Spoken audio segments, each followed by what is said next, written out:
Pemirsa Metro TV Lampung dan pendengar setia Radio Sai, kita kembali dalam talk show Belajar Kreatif Aman Covid.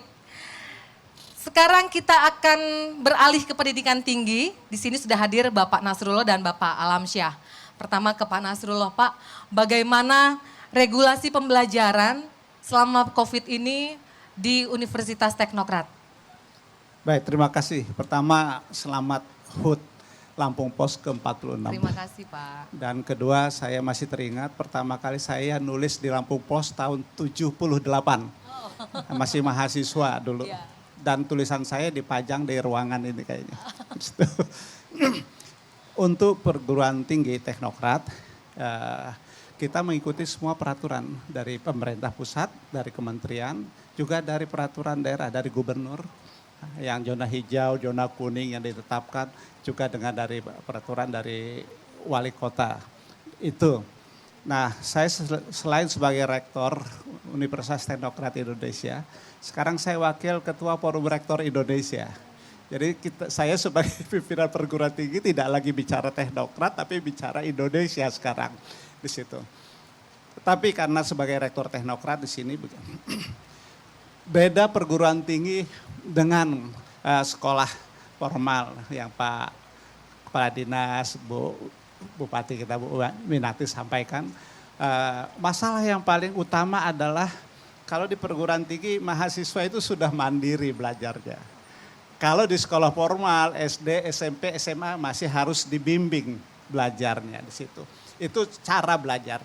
Jadi satu yang saya akan sampaikan nanti adalah proses belajar.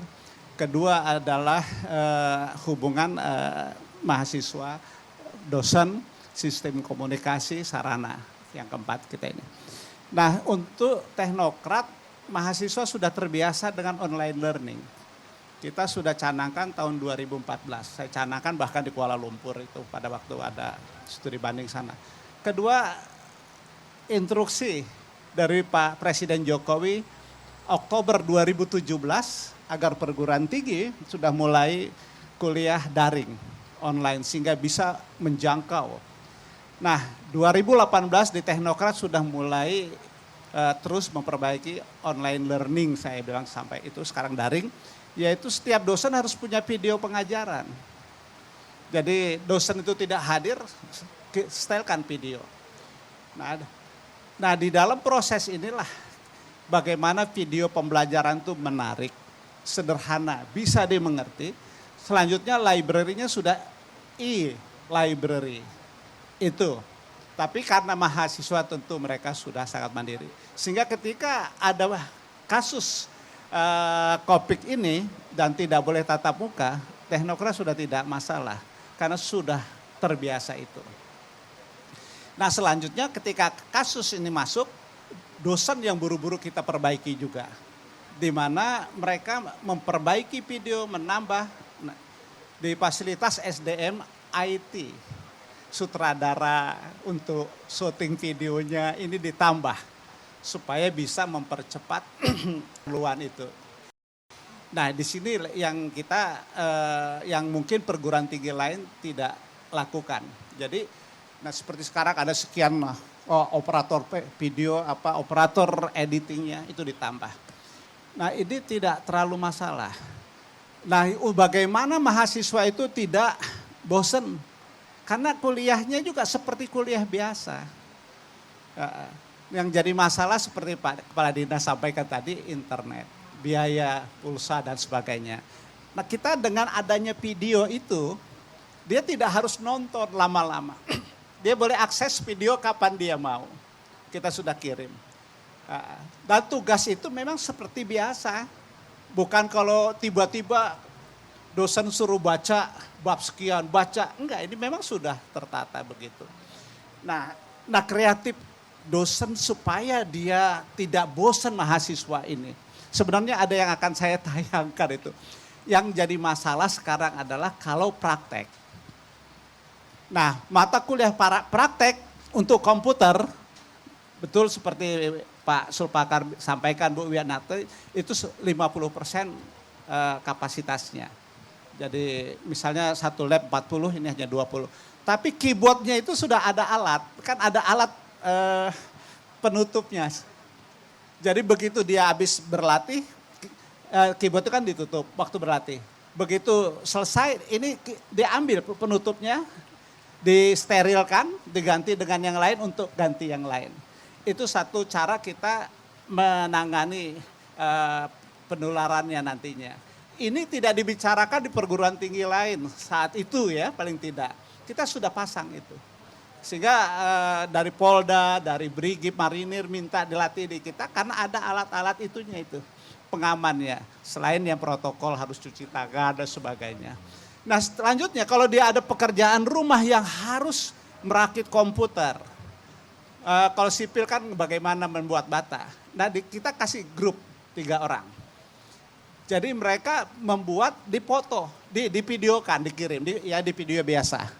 Mereka mengerjakan itu, memasangnya bagaimana, divideokan, dikirim ke dosanya, bergrup.